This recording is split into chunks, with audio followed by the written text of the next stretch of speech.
I will do 2 tests.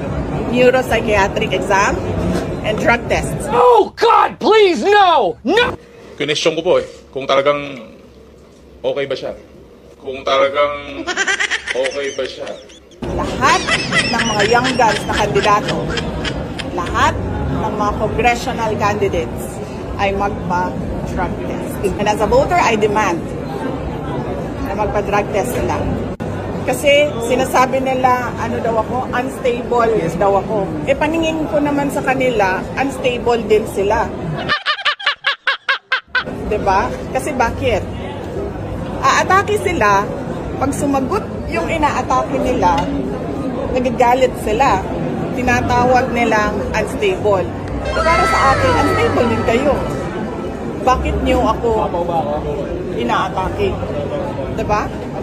So, I will do 2 tests. Neuropsychiatric exam and drug tests.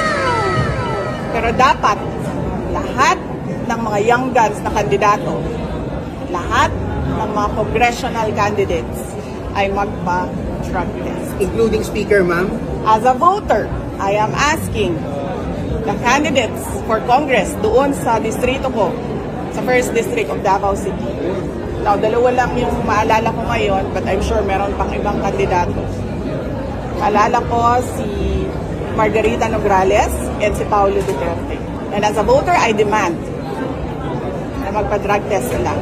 Kayong lahat, mga kababayan, as voters, you demand na magpa-drug test ang mga congressional candidates. Dahil kung unstable ako, sa paningin ko, unstable din sila. So, bakit ka naman magagalit kung ang inaatake mo ay sumasagot? Diba? Yes? Fred? Fred, yes, ma'am. Okay ka dyan? Yes, ma'am. Okay, sige. So, okay tayo dyan. Problema dyan. Yan ang demand ko, ha. 2 test sa akin, 1 lang sa kanila. O, dihado pa ako. Pero ma'am, sinasabi niyo rin na unstable sila. So, dapat meron din silang neuropsychiatric test. Hindi, pinapadali ko na lang kasi sa kanila eh. Kasi, diba? Para madali tayo. So we call on the Philippine Medical Association, the Philippine Psychiatric Society siguro, is it called that way, to set the guidelines para sa amin lahat. Okay? Lahat ng botante mag-demand ng drug test sa ating mga congressman candidates kasi unstable din sila. Saan po dapat gawin ang drug test, ma'am? Sa private hospital o sa public hospital? We need independent third-party hair follicle testing. That is why we are asking the help of PMA. Tulungan nyo kami to set the guide. Kailan nyo ma'am gusto mangyari yung test? Pag kinol na nila, okay na tayo. Hindi pwedeng 3 months after, ha, kasi hindi magdodroga yan ng 3 months tapos na yung testing nila. So anytime. So dapat ngayon na. Ayun dapat na. Magpa-drug test tayong lahat at dagdagan ko ang sa akin neuropsychiatric game. Ma'am, what if po ma'am sabihin ng young guns na you're just bluffing too, ma'am? I'm not bluffing. Pangalan ko nakataya dito. Nandiyan kayo lahat nakikinig at nakita na nagsabi ako. I'm not bluffing. Ma'am, may ganito ng recipe for si Congressman Colong pero wala man lang isang... Diba? Oh. Diba? Ayaw nila magpa-drug test. Bakit kaya? So hanggang congressional lang, ma'am, yung test. So yan. Okay ako. Wala tayong problema dyan. I will do your neuropsychiatric exam. And mind you, hindi yan first time. Naka-neuropsychiatric exam na ako dati nung nag-apply ako as PAW lawyer. Naka-neuropsychiatric exam na ako in a court case. So, pangatlong neuropsychiatric exam ko na ito na kung sakasakali, pag-i-call nila ang DARE ko. Drug test sa inyo, dalawang test sa akin. Yes. So, unstable, unhinged, unbecoming,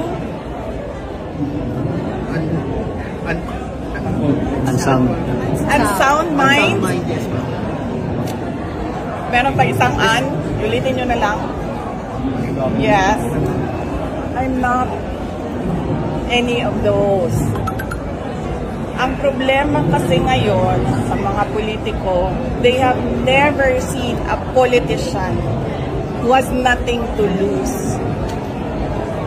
They have never seen a politician na IDGAF. Kung sa Bisaya pa, bala ko din na makigdumog ko sa kanal. Yan ang problema.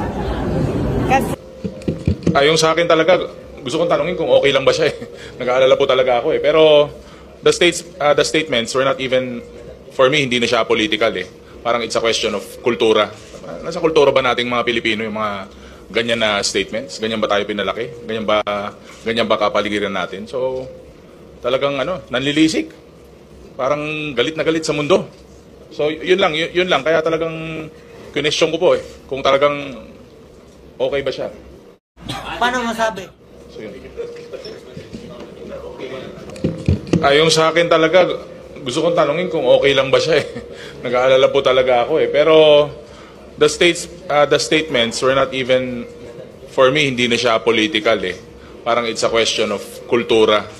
Nasa kultura ba nating mga Pilipino yung mga ganyan na statements? Ganyan ba tayo pinalaki? Ganyan ba kapaligiran natin? So, talagang nanlilisik.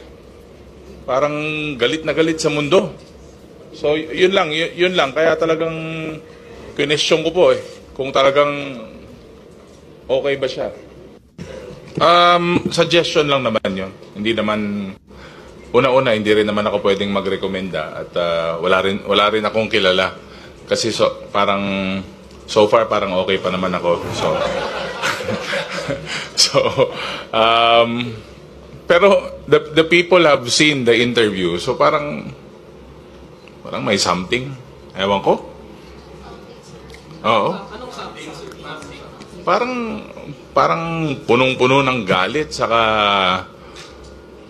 parang parang yung mga lumabas sa ating mga pahayagan. Para talagang parang hindi ko alam kung may meltdown o may problema na nangyayari right before our eyes during the press ko. Sir?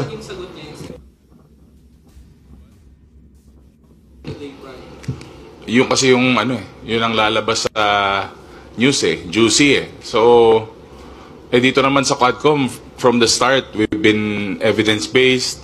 Kung ano po ang mga lumalabas sa aming legislative inquiry, very clear po yun na yun po ang lumalabas at napapalabas po sa social media. But again, baka it's another diversionary tactic. Well, I have to agree with si Congressman Ortega. I think it's a cultural issue, especially yung relation to dun sa discretion yung bangkay. And I think most of the people have already complained po, no? I think it doesn't really involve any comment on our part as congressmen, and we leave it siguro to the people to decide on how they would see that as qualities of a leader. You know?